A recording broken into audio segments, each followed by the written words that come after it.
A poor black boy saw a confused elderly man in an expensive suit wandering the streets.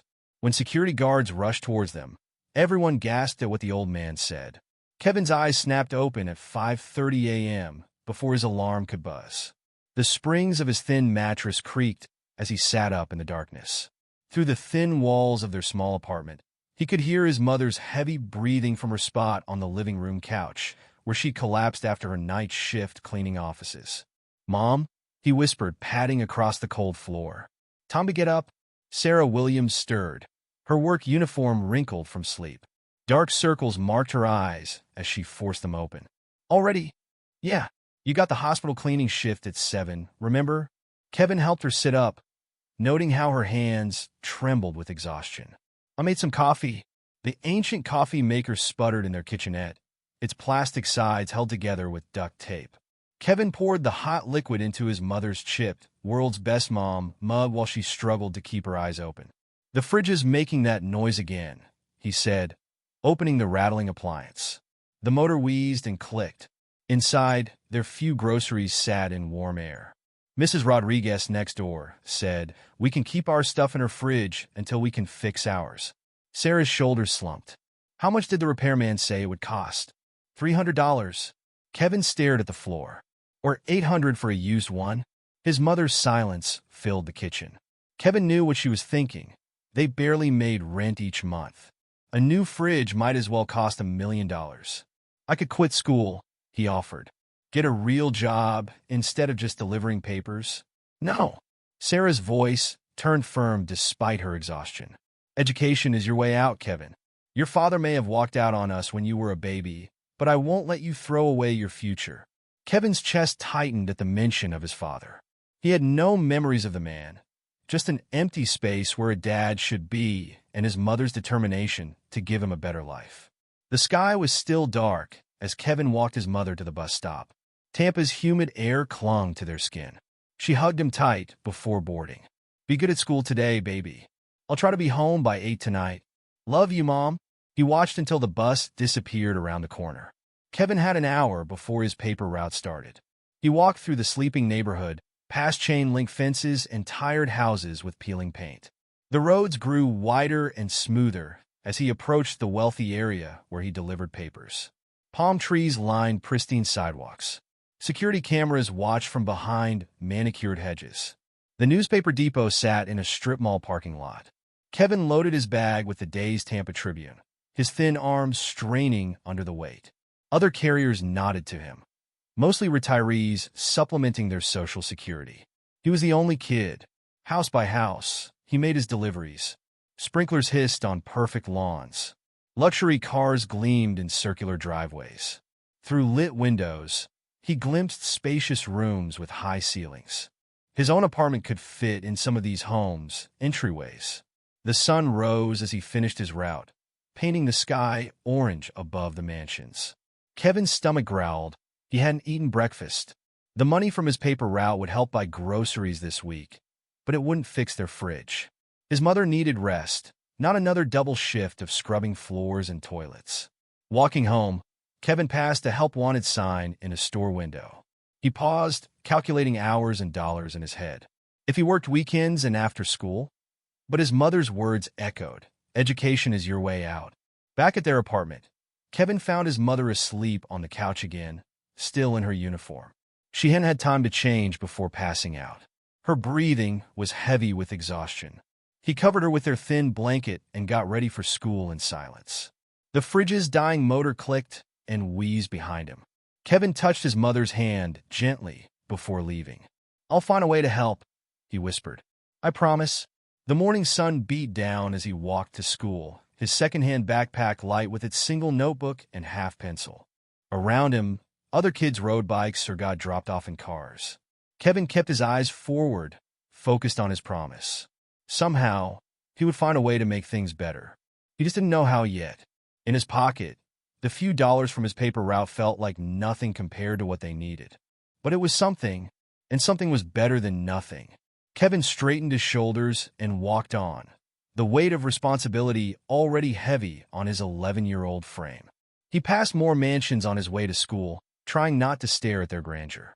A sleek Tesla glided by, its driver talking importantly on a phone. Kevin thought of his mother sleeping in her uniform, of their broken fridge, of all the hours she worked to keep him in school. His hands curled into fists in his pockets. One day, he promised himself as the school came into view. One day things will be different. He couldn't know then just how soon that day would come, or how an encounter with a confused old man would change everything. For now, he was just a tired kid with an empty stomach, heading to class while his mother slept off another exhausting night of trying to keep them afloat. Kevin climbed the worn steps to his school, already thinking about the afternoon paper route ahead and how to stretch this week's grocery money. The day was just beginning, and like every day, he would do whatever he could to help carry his family's burden. Kevin slid into his desk at the back of Ms. Thompson's social studies class, trying to ignore the growl in his stomach. Around him, other students pulled out tablets and laptops. His single notebook looked thin and lonely on his desk. Today we're going to discuss economic inequality in America, Ms. Thompson announced, writing on the whiteboard. Can anyone tell me what that means? A girl in designer jeans raised her hand. It's like when some people have more money than others.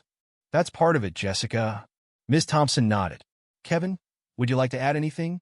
Kevin's throat tightened as 25 heads turned to look at him.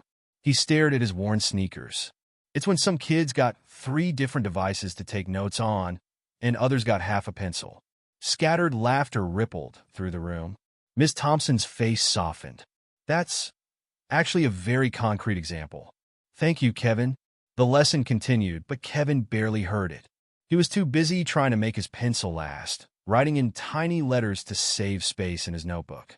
The boy next to him typed efficiently on a MacBook Air. During lunch break, Kevin sat alone under a tree in the courtyard. He watched other kids pull out packed lunches or line up to buy hot meals. His own stomach twisted with hunger. There hadn't been enough for lunch money this week. Hey, Kevin. Ms. Thompson approached, holding out a paper bag. I packed too much today. Would you help me out and eat this extra sandwich? They both knew it was a lie, but Kevin's pride wrestled with his hunger. Hunger won. Thanks, Ms. Thompson. She sat beside him. I noticed you've been struggling to take notes. Is everything okay at home? Yeah, Kevin said automatically, then paused. Well, no. Mom's working 2 jobs and our fridge broke, and I was thinking maybe I should quit school and dash. Stop right there. Ms. Thompson's voice was gentle but firm. You're one of my brightest students, Kevin. Quitting school isn't the answer. But what is? The words burst out before he could stop them. Mom's killing herself working, and I can't do anything to help. You are helping. By staying in school, studying hard, preparing for a better future. That's your job right now. She pulled something from her bag. A new notebook and pack of pencils. These were on sale. I got extras. Kevin's eyes burned. I can't dash. You can and you will. Consider it an investment in my future retirement. When you're a successful businessman, I'll remind you about this moment. The bell rang before Kevin could respond. Students streamed back into the building, carrying their expensive bags and devices. Kevin clutched his new notebook, feeling the smooth, unmarked pages. After school, Kevin took the long way home, past the row of mansions he delivered papers to.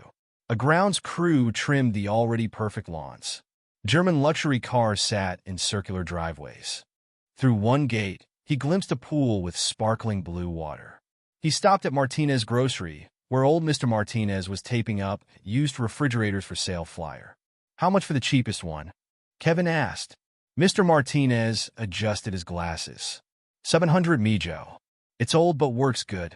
For you and your mama? I could do $650. Kevin counted his paper route money. $23. He'd need 30 weeks of deliveries just to afford a used fridge. Thanks, Mr. Martinez. Maybe next time. The sun was setting as he walked home, painting the mansions in golden light. A woman in yoga clothes jogged past, Apple Watch glinting on her wrist. The cost of that watch could probably fix their fridge. His phone buzzed, an ancient flip phone they kept for emergencies. The screen showed no minutes left for calls, but he could still read texts. It was his mom, working late. Leftovers in Mrs. Rodriguez's fridge. Love you. Kevin's shoulders slumped. Another night alone. He retrieved their container of spaghetti from the neighbor's fridge, thanking Mrs. Rodriguez in his broken Spanish. The elderly woman patted his cheek, muttering about him being too skinny. He ate at their small kitchen table, textbooks spread out around his plate. The broken fridge clicked and wheezed behind him. Math homework waited, word problems about investing money and compound interest that felt like they came from another planet. A problem caught his eye. If John invests $10,000 at 5% interest, Kevin snorted. Might as well be asking about investing $1 million or buying a rocket ship. He looked at his paper, route money again. $23 wouldn't earn much compound interest. Night fell outside their apartment window. Kevin could see the lights of the wealthy neighborhoods glowing in the distance. Two worlds, right next to each other, but completely separate, like parallel lines in his math book that never intersected. His phone buzzed again. "Mom, don't wait up. Love you lots." Kevin texted back, "Love you more," and watched the message send, using up one of their precious few remaining texts. He should be used to this by now. The long hours alone, the empty apartment, the constant calculations of what they could and couldn't afford. He worked on homework until his eyes burned, using Ms. Thompson's new pencils carefully, determined not to waste them. Through the thin walls, he could hear the neighbors' TV, children playing, lives going on around him. The math problems blurred on the page. If one person has everything and another has nothing, what's the average? If a boy delivers papers for 30 weeks straight, will it be enough to help his mom? If parallel lines never meet, how do you cross from one world to the other? Kevin packed his school bag for the next day, making sure to protect his new notebook. He'd have to wake up early again for his paper route, then somehow stay awake through classes.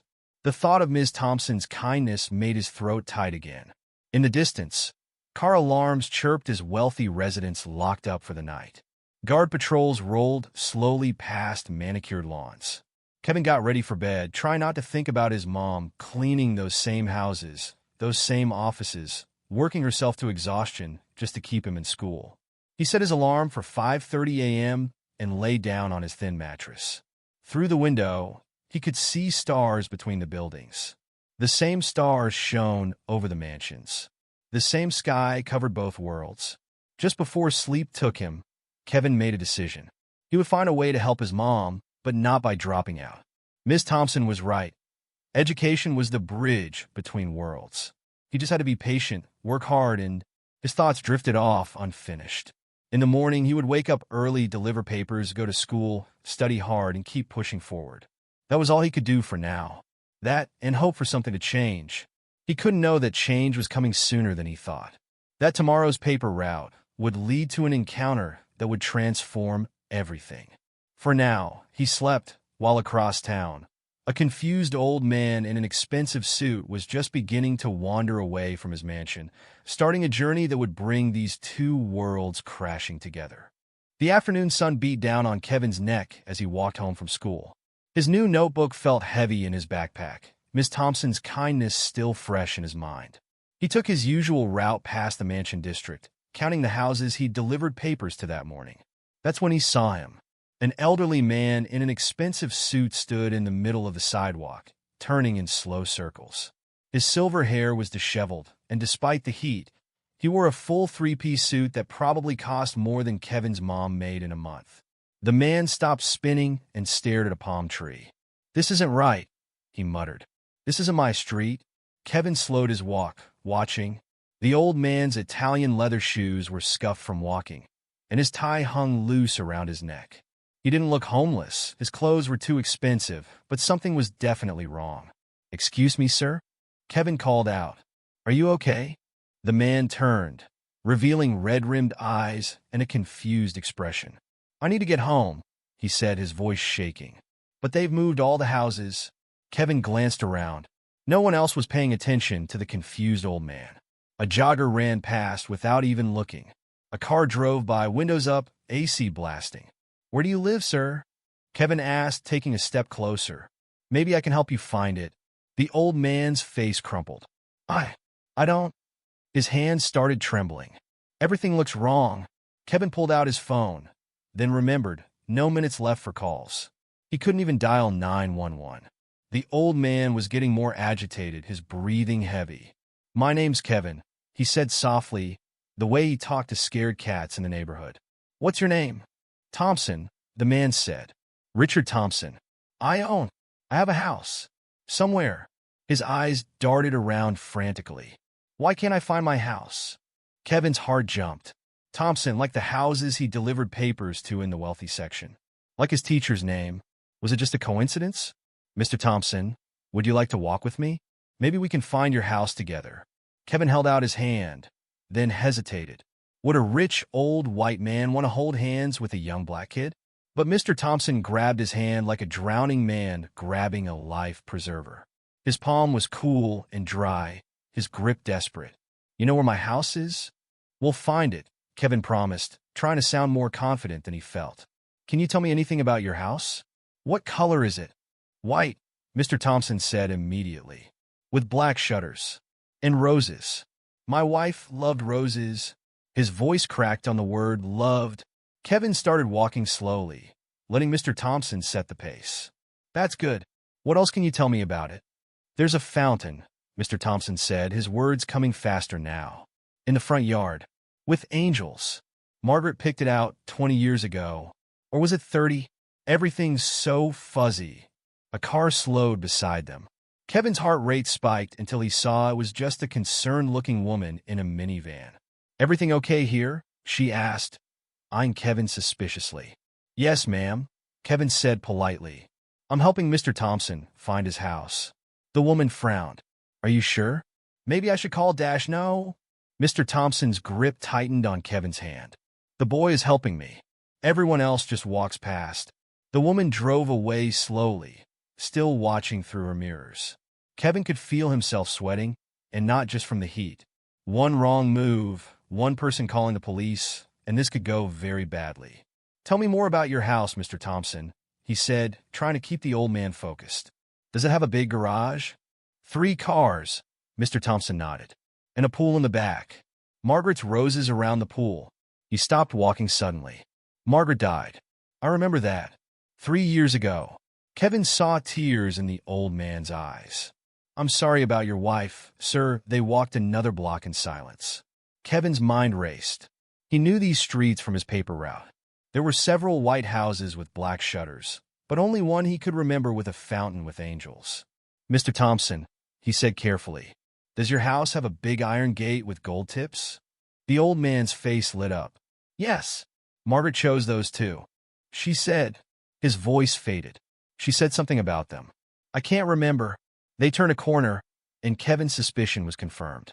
The Thompson mansion sat at the end of the street, its white walls gleaming in the afternoon sun. Angel statues posed in the fountain, water sparkling around them. "That's it." Mr. Thompson took a step forward, then stopped. "But, is it? Everything looks different." "It's your house," Kevin assured him. "Look at the roses. Red and pink, just like you said." Before Mr. Thompson could respond, a shout came from behind them. "Hey, you! Get away from him!" Kevin turned to see 2 security guards running toward them, hands on their weapons. His stomach dropped. This was exactly what he'd been afraid of. "Step away from the old man," one guard yelled. "Hands where we can see them." Kevin started to pull his hand away, but Mr. Thompson gripped tighter. "No," the old man said firmly. "This boy is helping me. He found my house." The guard slowed, but didn't relax.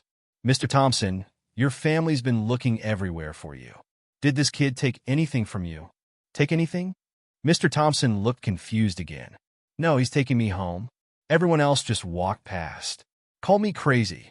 But he stopped. He listened. Kevin stood very still, heart pounding.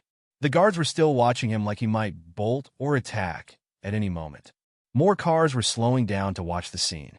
"Sir," Kevin said, keeping his voice steady despite his fear, "I can show you my paper route receipt. I deliver Mr. Thompson's paper every morning." I recognized his house from the fountain. He used his free hand to slowly pull the folded receipt from his pocket.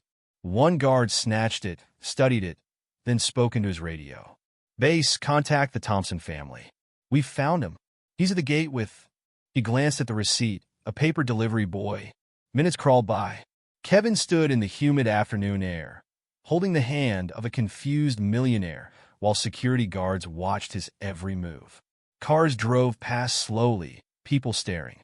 He could hear whispers, see phones recording. Then the gate opened. A well-dressed woman in her 40s rushed out. "Dad! Oh my God, Dad!" She ran to Mr. Thompson, who finally let go of Kevin's hand to hug her. "Emily?" Mr. Thompson's voice was uncertain. "When did you get here?" "I've been here, Dad. We've been looking for you for hours." She turned to Kevin, suspicion warring with gratitude on her face. "Did you find my father?" Kevin nodded. "Yes, ma'am. He seemed lost, and I recognized the description of his house from my paper route. He helped me," Mr. Thompson said clearly, having another lucid moment. "Everyone else ignored me. But this boy stopped." Emily Thompson's expression softened. "Thank you. Would you come inside? We'd like to know exactly how you found him." Kevin looked at his worn sneakers, his second-hand clothes. He didn't belong in a mansion. But Mr. Thompson was holding his hand again, tugging him toward the gate. "Come," the old man said. "I want to hear the story too, while I can still remember it." Kevin took a deep breath and nodded. As they walked through the gate, past the fountain with its angel statues, he couldn't shake the feeling that he was crossing more than just a physical boundary. He was stepping from one world into another. The massive front door swung open, and Kevin stepped into the world of the wealthy, led by a confused old man who had briefly brought these separate worlds together. Behind him, the security guards followed, still watching. Ahead of him, a mansion waited with its marble floors and crystal chandeliers. And somewhere in the back of his mind, Kevin couldn't help but wonder, what would his mother think of all this? The marble floor felt cold and smooth under Kevin's worn sneakers. His footsteps echoed in the massive foyer of the Thompson mansion. Crystal chandeliers hung overhead, each one probably worth more than his mom's yearly salary. Well, what do we have here? 3 teenagers lounged on a curved staircase, looking down at the group. They wore expensive clothes and identical smirks. The oldest, maybe 16, stood up and descended the stairs. "Did you get lost, little man?" he asked Kevin, his tone dripping with fake concern. "Bradley," Emily Thompson warned. "This young man helped your grandfather." Bradley's smirk didn't fade. "Did he? How convenient." He turned to his friends. "Hey guys, come check this out." The other 2 teens came down, circling Kevin like sharks. Their designer shoes squeaked on the marble floor. "I should go," Kevin said quietly, but Mr. Thompson's grip on his hand tightened. "No," the old man said firmly. "You helped me. You listened." He turned to Emily. The boy listened when no one else would. Mr. Thompson's voice grew distant, his eyes unfocused. Like that time in Korea, no one would listen then either. The coordinates were wrong. All wrong. "Dad?" Emily touched his arm gently. "That was a long time ago. Was it?" Mr. Thompson blinked rapidly. "Everything's so mixed up. But I remember the jungle. And today I was lost again." "But the boy?" Kevin stood still as Mr. Thompson's story wandered through time. The security guards watched from the doorway. Bradley and his friends exchanged looks. "Grandfather," Bradley said loudly. "Maybe you should sit down. We don't know what this kid might have dash. His name is Kevin," Mr. Thompson snapped, suddenly clear again. "And he helped me when you were too busy playing those video games upstairs." Bradley's face reddened. His friends stopped smirking. "Let's all go to the living room," Emily suggested, her heels clicking on the marble. "Kevin can tell us exactly what happened."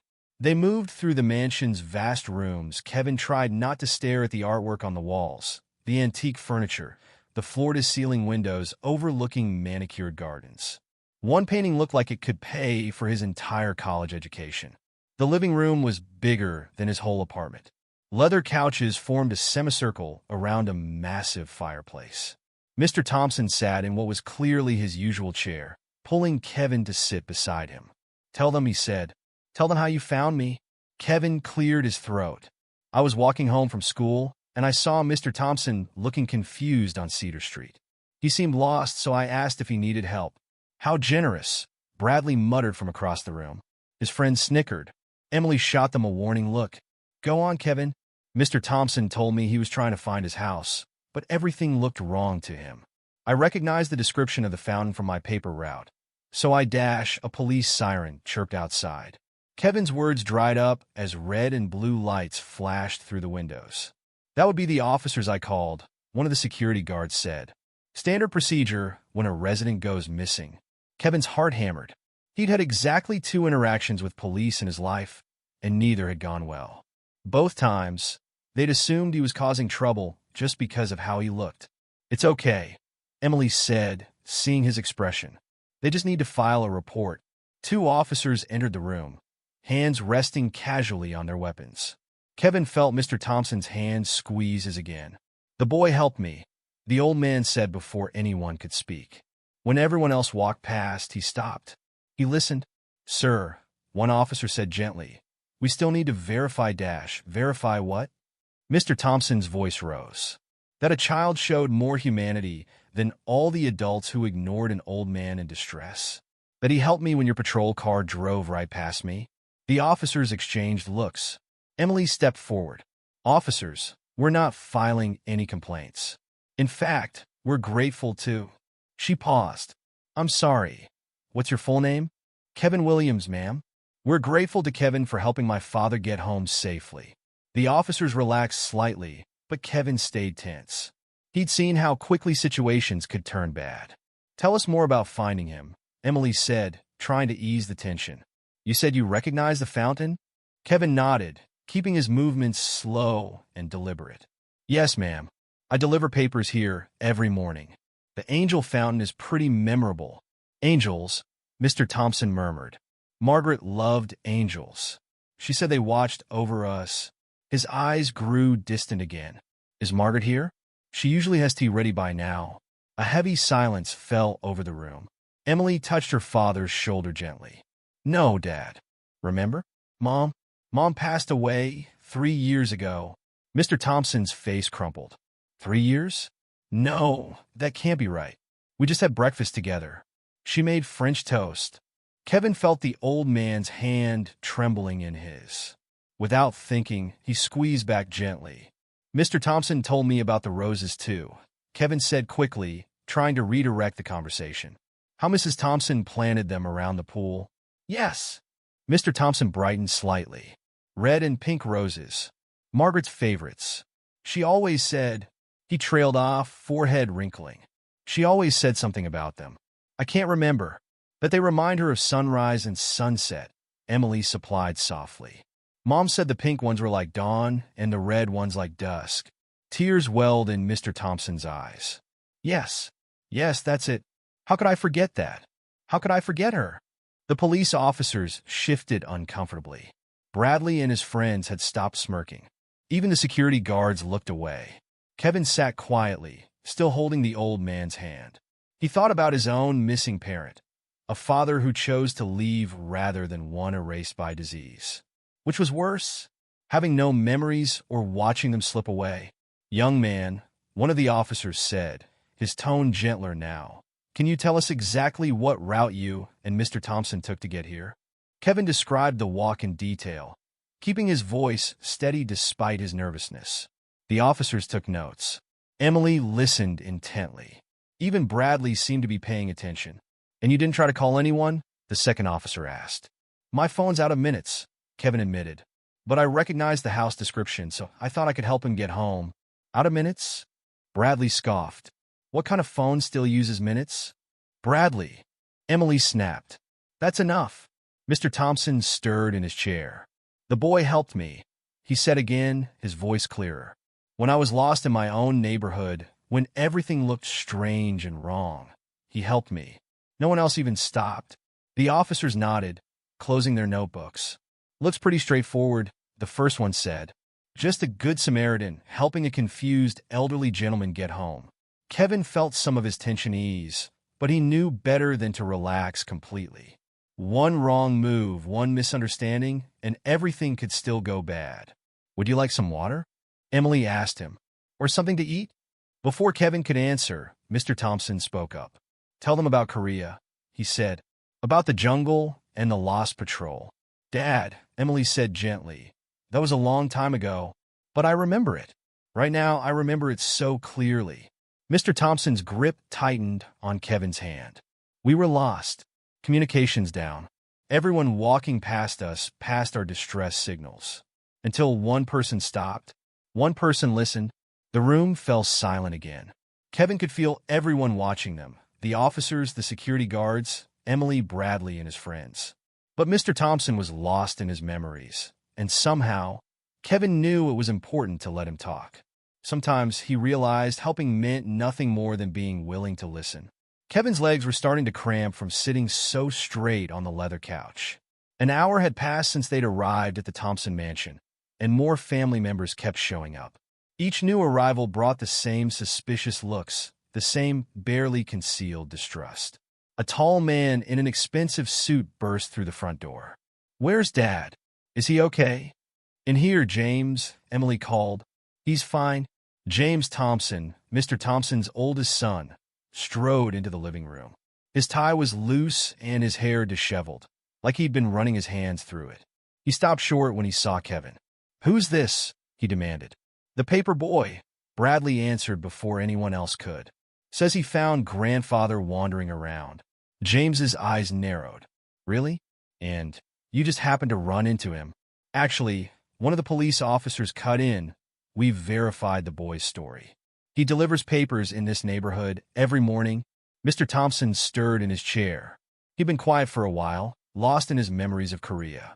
Now his eyes focused on his son. "James, when did you get here?" "Just now, Dad. We were worried sick about you." James turned back to Kevin. "Did my father have his wallet when you found him?" "His watch." Kevin felt his face get hot. "Yes, sir, he still has everything. I didn't dash. Check his pockets." James ordered the security guards. "That's enough." Mr. Thompson's voice boomed through the room, startlingly clear and strong.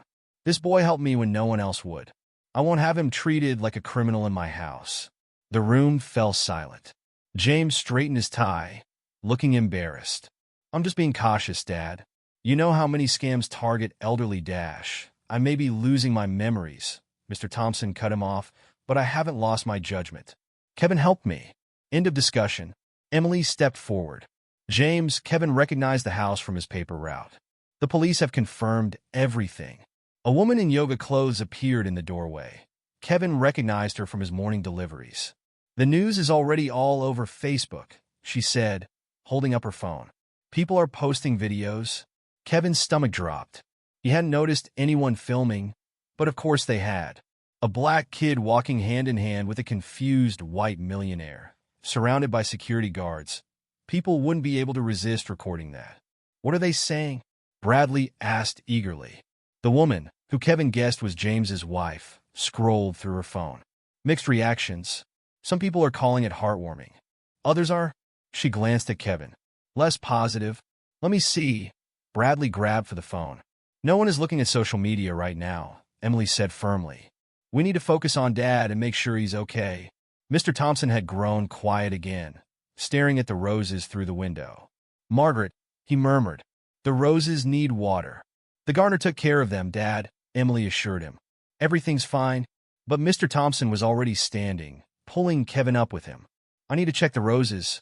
Margaret will be upset if they're dry." James stepped forward. "Dad, sit down. We need to have you checked out by a doctor." "The roses first," Mr. Thompson insisted.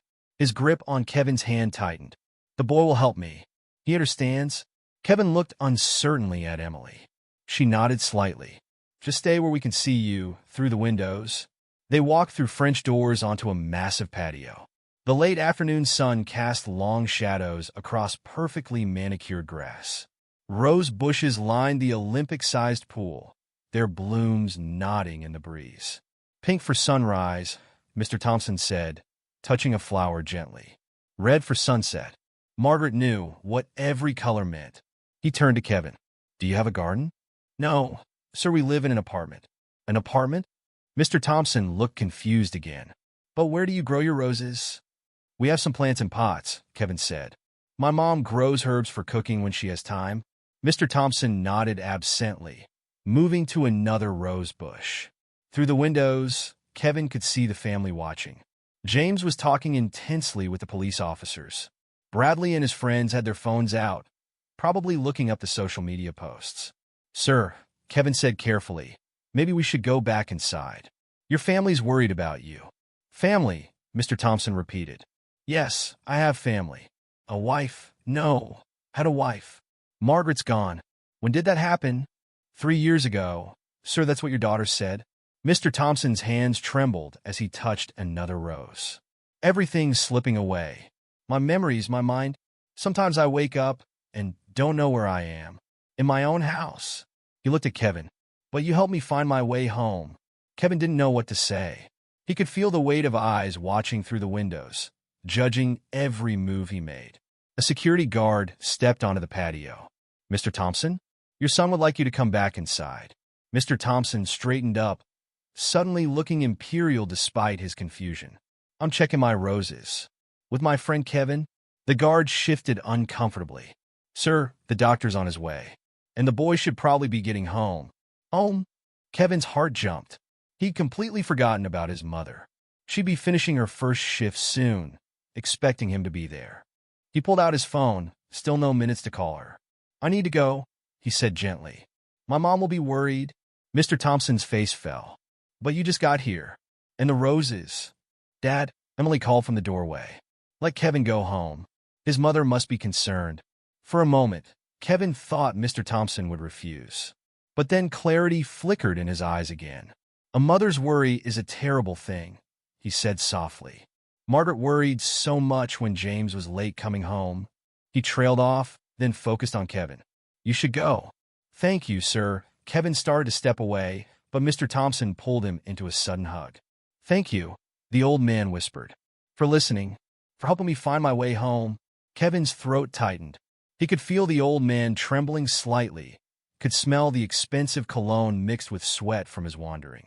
When they separated, Mr. Thompson's eyes were wet. Emily, he called out, make sure Kevin gets home safely, and give him something for his trouble.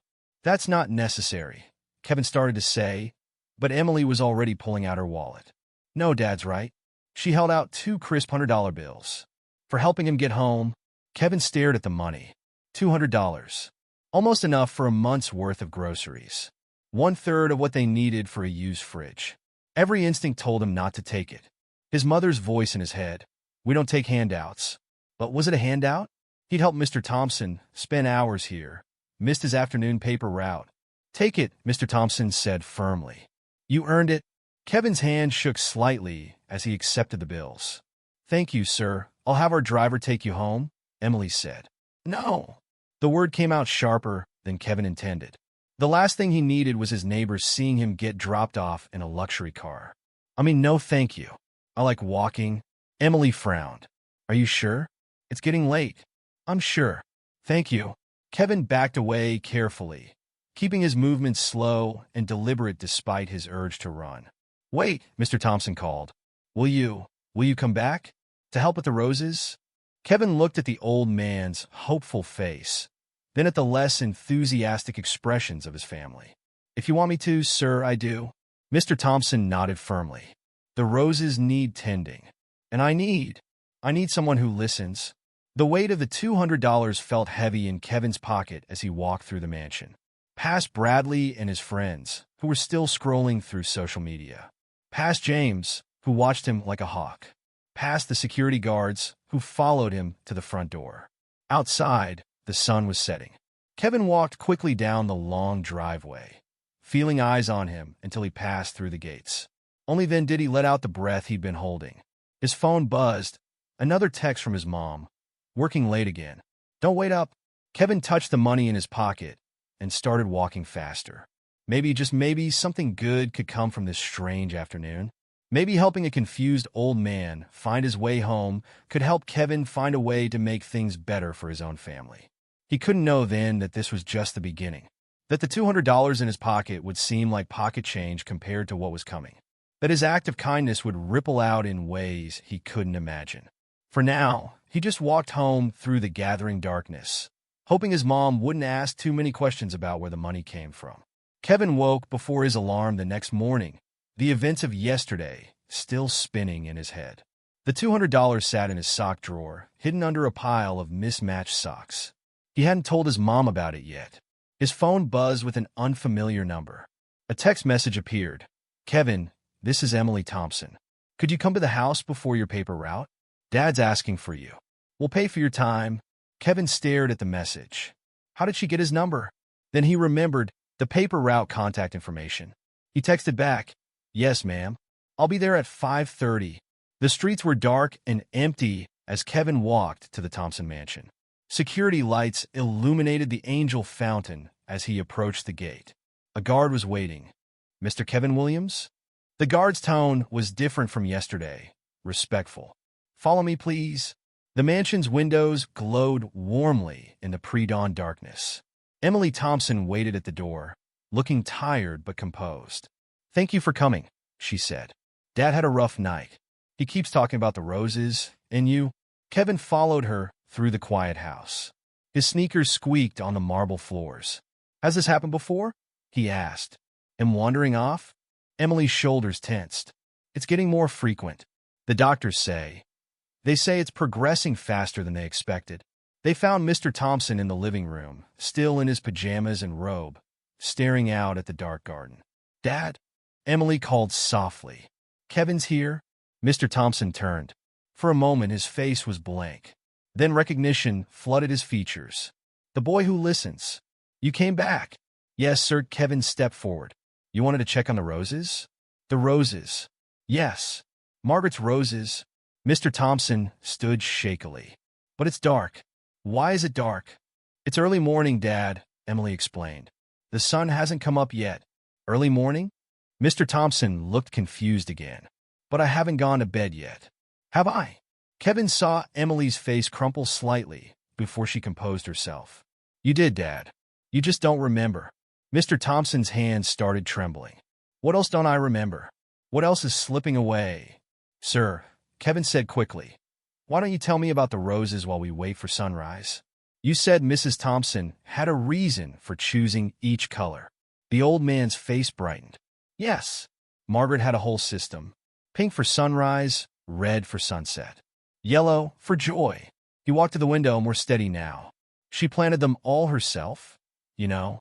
Wouldn't let the gardeners help." While Mr. Thompson talked, Emily slipped away and returned with a notebook. She handed it to Kevin. "I noticed you taking mental notes yesterday," she whispered. "Would you write down what he tells you?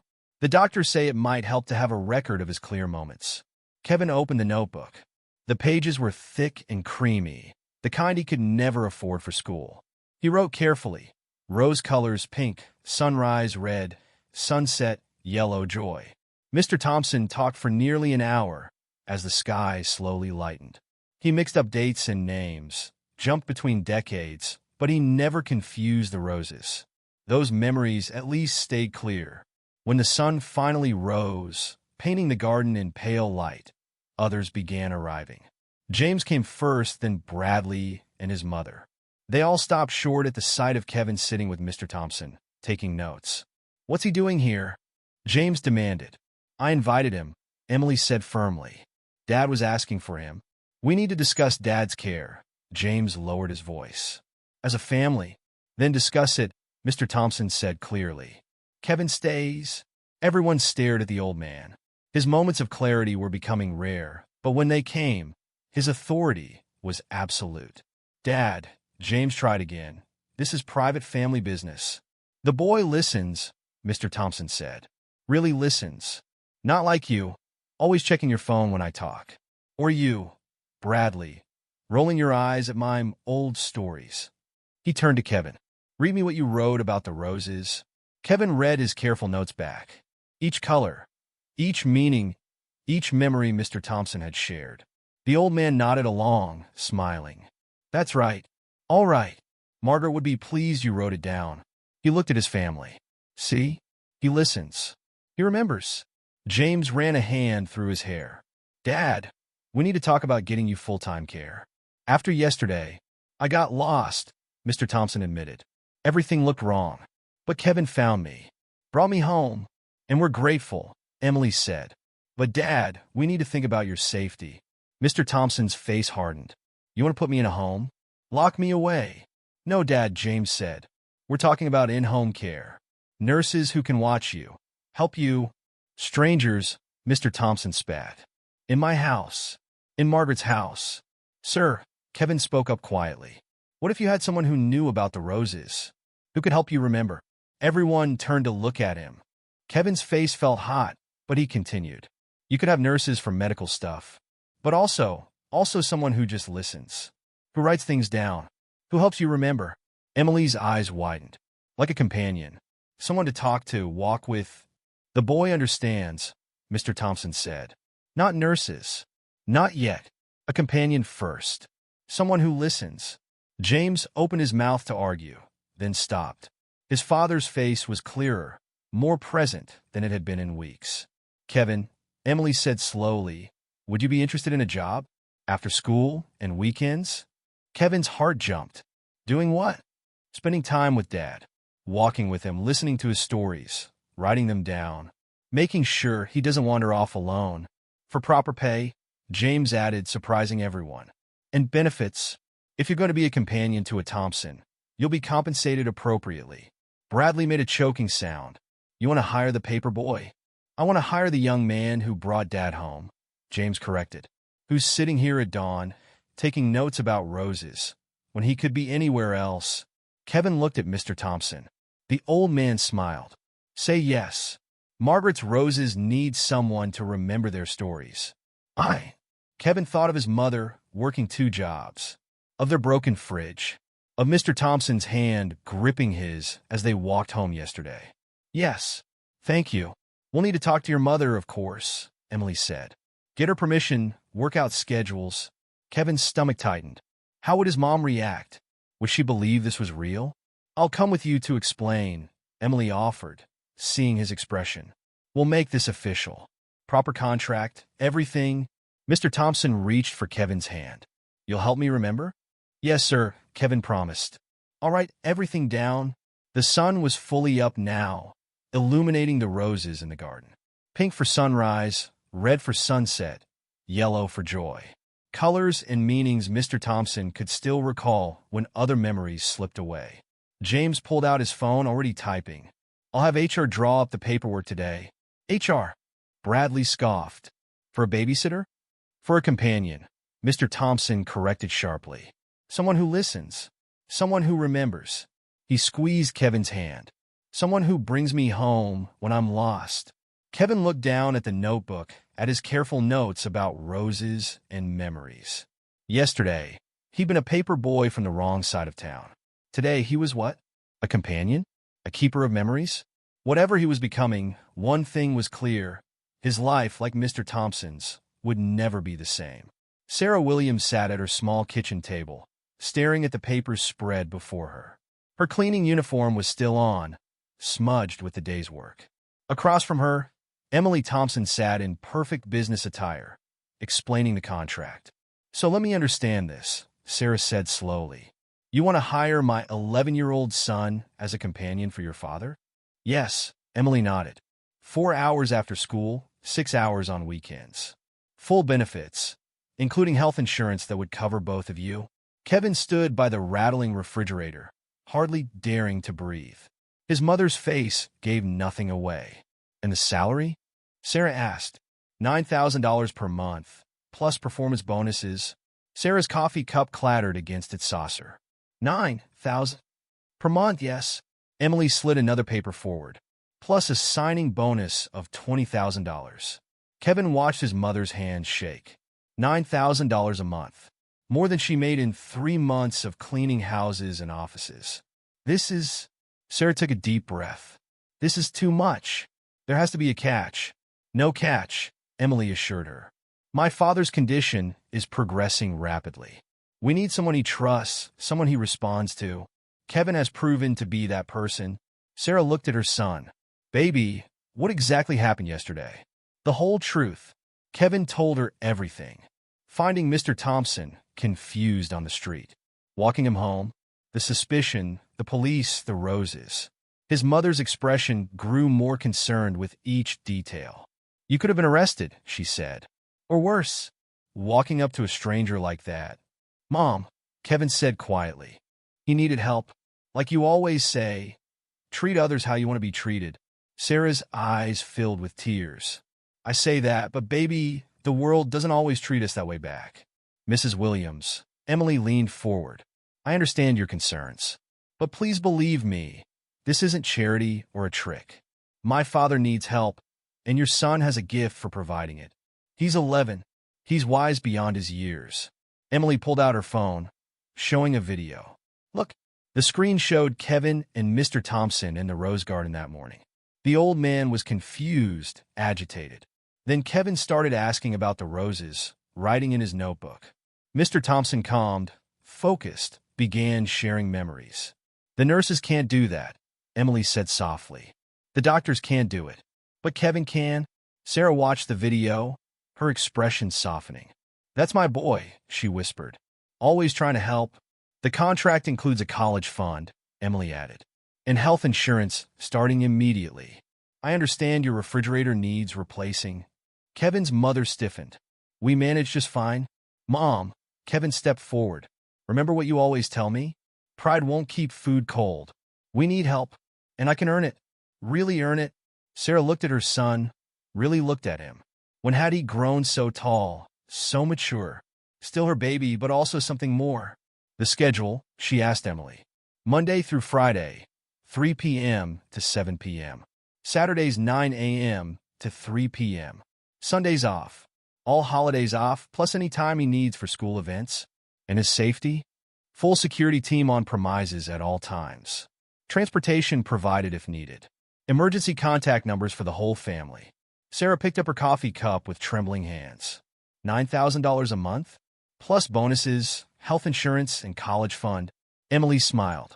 Your son is very valuable to us, Mrs. Williams. Kevin held his breath. His mother took a long sip of coffee, then set the cup down carefully. I want to meet Mr. Thompson first, she said. See how Kevin interacts with him. Of course. Emily checked her watch. He's usually clearest in the mornings. Could you come tomorrow? I know you work. I'll call in sick. Sarah straightened her shoulders. Some things are more important. The next morning, Kevin walked into the Thompson mansion with his mother. She wore her best dress, faded but clean, carefully ironed. Her eyes widened at the marble floors, the crystal chandeliers. Mr. Thompson sat in his usual spot by the window, watching the roses. He turned as they entered. The boy who listens, he smiled. Then, seeing Sarah, and who is this lovely lady? My mom, Kevin said. She wanted to meet you, sir. Mr. Thompson stood, surprisingly steady. Ah, the mother of my young friend. Please sit. Tell me, did you plant Kevin's love of roses? Sarah blinked. Roses? We don't have. Mom grows herbs, Kevin said quickly. Remember, sir? I told you about her herb garden. Yes, yes. Mr. Thompson nodded. In pots, he said, like Margaret's first garden, before we bought this house. She grew everything in pots on our apartment balcony. Sarah relaxed slightly. Emily brought coffee, in expensive china cups that made Kevin nervous just looking at them. Kevin tells me you help him remember things, Sarah said carefully. He helps me, Mr. Thompson corrected. When everything gets fuzzy, when the past and present mix up, he listens. Writes it all down. He pointed to Kevin's notebook. Show her, boy. Kevin opened the notebook, reading his careful notes about the roses, about Mr. Thompson's time in Korea, about Margaret's love of angels. You wrote all this? Sarah touched the pages gently. Yes, ma'am. Kevin watched his mother's face. It helps Mr. Thompson remember. Not just remember, the old man said. Understand. When everything's slipping away, your boy helps me hold on to what matters. Sarah's eyes filled with tears. Mr. Thompson reached for her hand. You raised a good son, he said, suddenly clear and focused. A boy who stops to help when others walk past. Who listens when others ignore. Who sees people, not just problems. I tried, Sarah whispered. You succeeded. Mr. Thompson squeezed her hand. Now let us help him. Let him earn what he deserves, doing work that matters. Emily appeared with the contract. Sarah read every page carefully, asking questions, demanding clarifications. Kevin held his breath. Finally, his mother picked up the pen. Her hand shook slightly as she signed. Take care of my boy, she said to Mr. Thompson. He'll take care of me, the old man replied. And we'll take care of both of you. James appeared with a check, the signing bonus. Sarah stared at it, then tucked it carefully into her purse. First thing, she said firmly, we're buying a new refrigerator. Mr. Thompson laughed. Good, good. But first, he turned to Kevin. The roses need checking. Will you help me, boy? Kevin looked at his mother. She nodded, smiling through her tears. Together, Kevin and Mr. Thompson walked into the morning sunlight. Pink roses glowed like sunrise. Red ones promised sunset. Yellow ones radiated joy. "Tell me again," the old man said, touching a bloom gently. "What did Margaret say about the pink ones?" Kevin opened his notebook, ready to help remember, ready to begin his new life as keeper of memories. Behind them, through the window, their families watched, one wealthy, one working class, brought together by a moment of kindness on a suburban street. Sarah clutched the check in her purse. Emily held the signed contract, and for the first time in years, hope bloomed as bright as Margaret's roses. The new refrigerator hummed quietly in the Williams' kitchen, its stainless steel surface gleaming in the morning light. Sarah ran her hand along the door, still amazed by its smooth, unscratched surface. The interior light worked. The motor didn't wheeze. And most importantly, it kept their food cold. "Breakfast, Mom?" Kevin called from the stove, where he was scrambling eggs. Real eggs, not the powdered kind they used to buy. "Just coffee, baby." "I'm running late for Dash." Sarah stopped herself, smiling. "No, I'm not. I don't work mornings anymore." It had been 3 weeks since Kevin started working for the Thompsons. 3 weeks of changes that sometimes felt like a dream. The signing bonus had bought more than just the refrigerator. They'd replaced their leaky shower head, fixed the squeaking front door, and bought Kevin new clothes for work. But the biggest change was Sarah dropping her morning cleaning job. For the first time in years, she could sleep past 5 a.m. "Eggs are ready." Kevin slid a plate in front of her. "You should eat before your class." Sarah touched her son's hand. "Still can't believe I'm going back to school."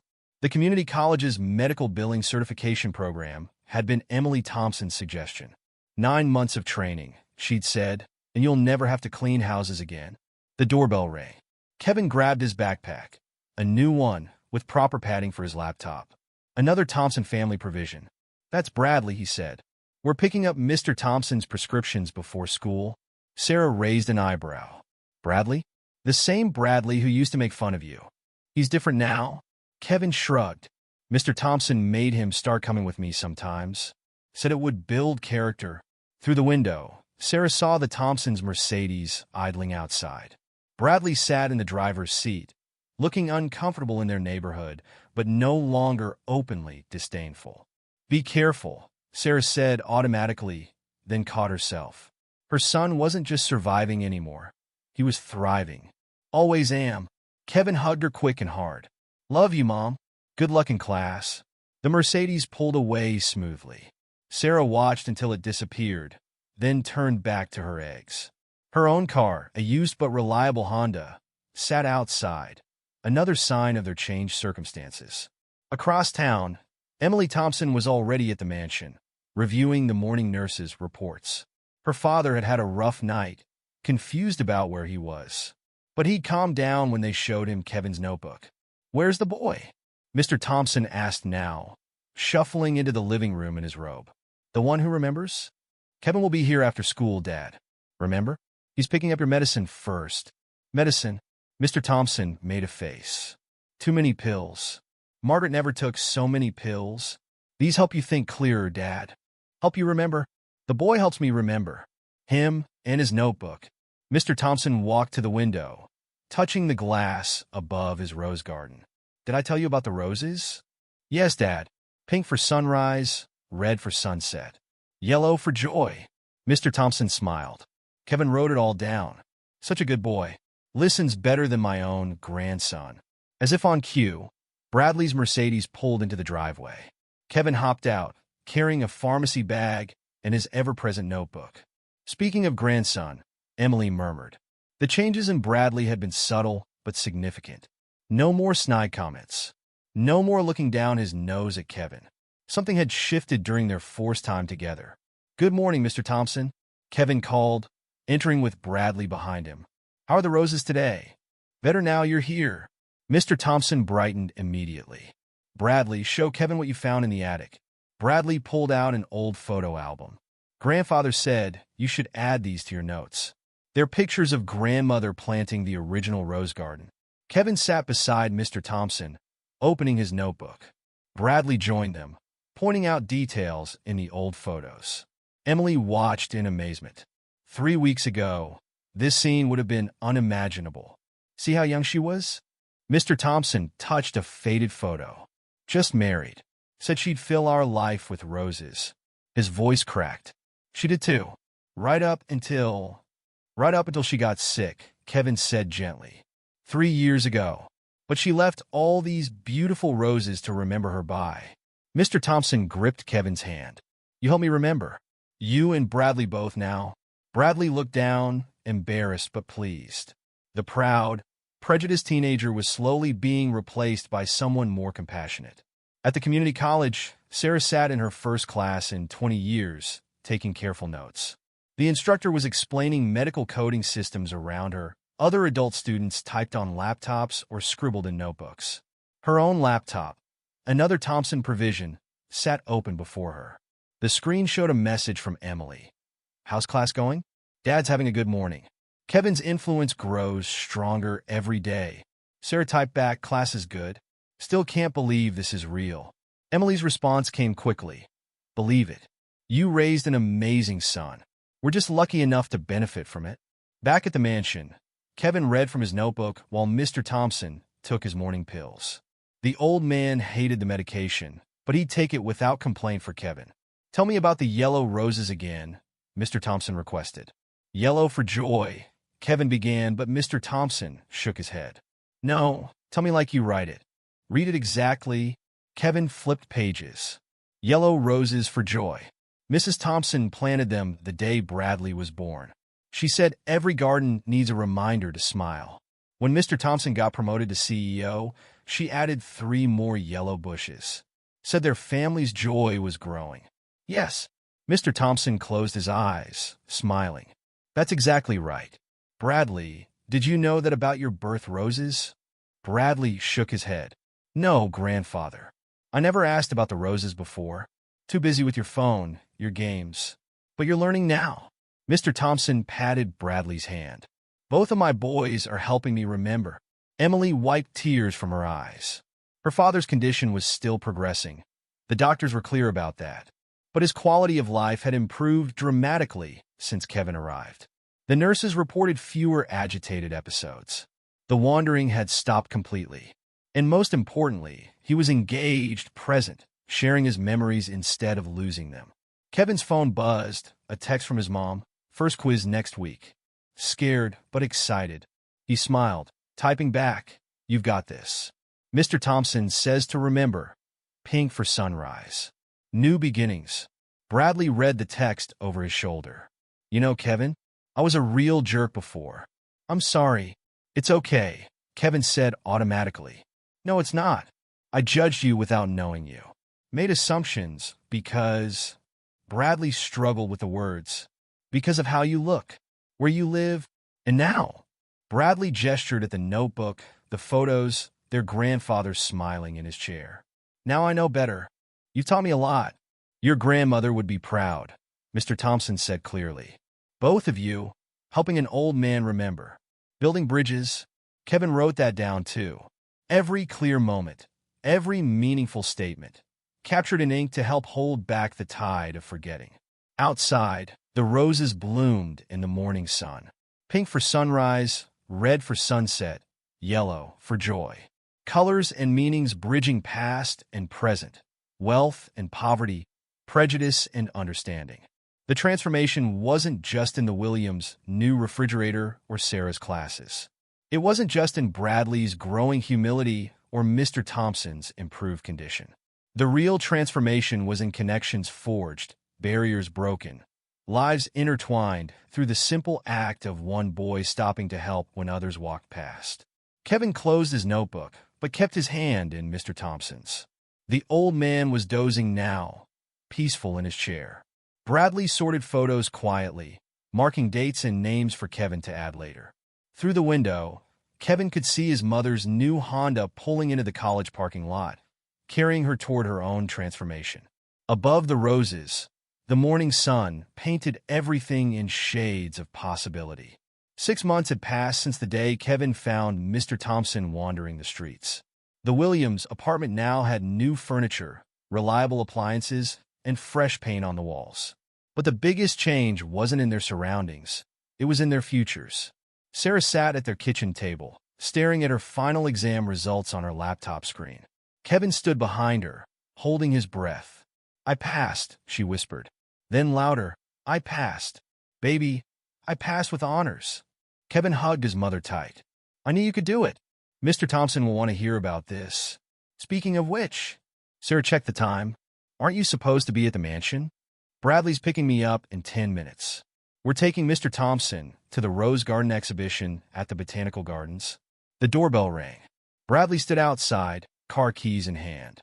He'd started arriving early lately, joining them for breakfast sometimes. The grandson of a millionaire eating Sarah's scrambled eggs in their modest kitchen.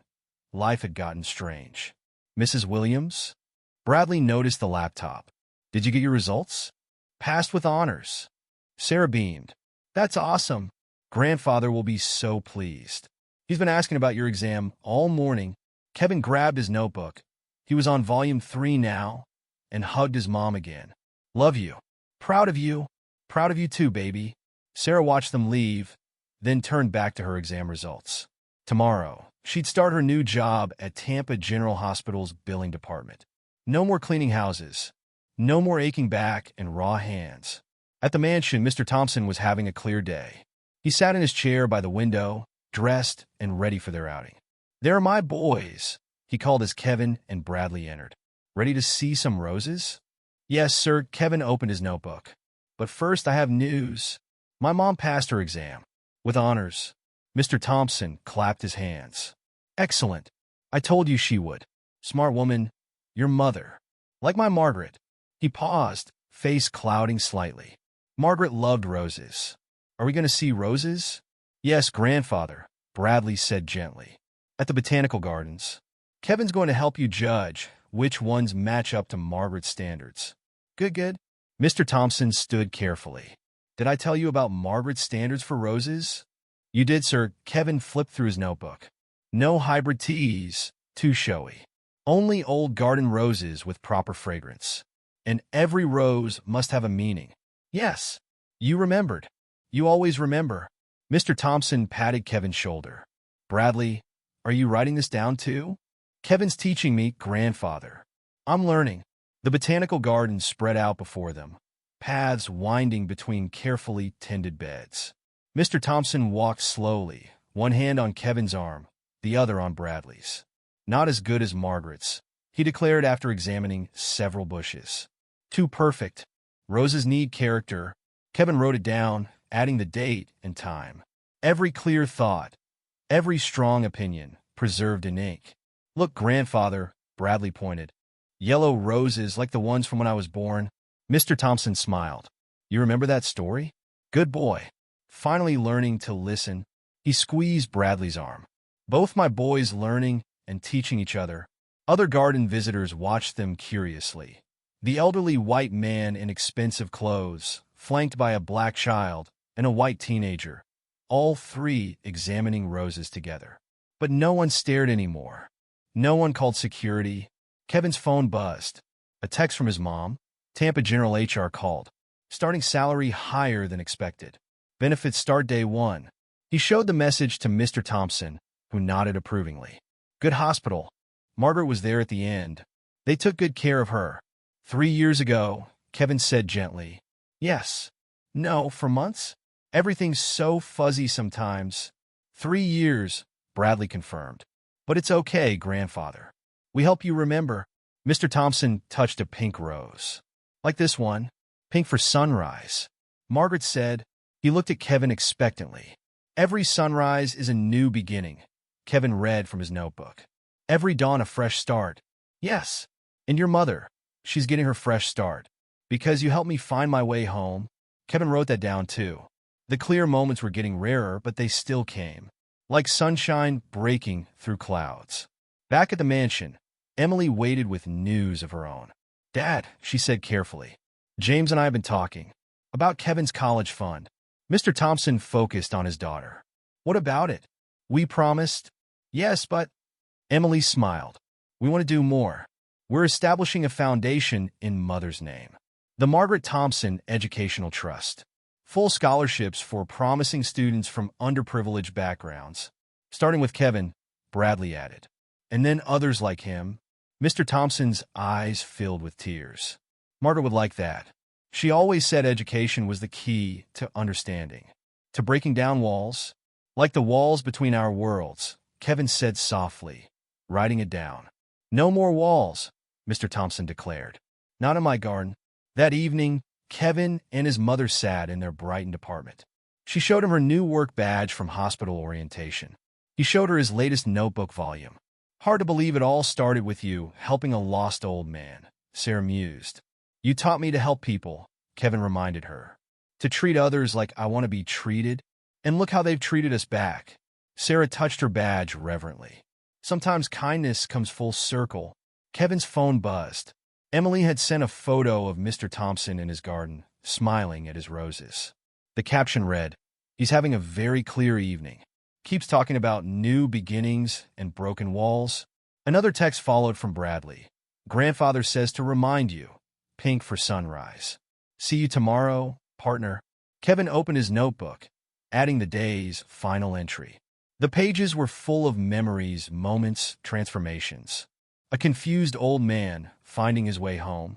A proud teenager learning humility. A struggling mother getting her fresh start. A young boy discovering his gift for helping others remember what mattered. Outside their window, the sun set on another day of their new life. Somewhere across town, Mr. Thompson's roses bloomed in his garden. Pink for sunrise, red for sunset, yellow for joy. Colors and meanings bridging worlds, connecting hearts, breaking down walls. Kevin wrote one final line. Sometimes the biggest changes start with the smallest kindnesses. He closed the notebook carefully. Tomorrow would bring new memories to preserve, new moments to capture. But for now, he sat with his mother in their improved apartment. Both of them marveling at how helping one lost old man find his way home had helped them find their way to a better life. The transformation wasn't complete. It never would be. Mr. Thompson's condition would progress. There would be hard days, confused days, days when the memories slipped away like water. But Kevin would be there with his notebook, helping him hold on to what mattered. And in helping Mr. Thompson remember his past, Kevin had helped build a brighter future. Not just for himself and his mother, but for others who would follow through the doors they'd opened, across the bridges they'd built, through the walls they'd broken down. Pink for sunrise. Every dawn a fresh start. Every act of kindness a seed planted, growing into something beautiful and unexpected, like roses blooming in what was once empty soil.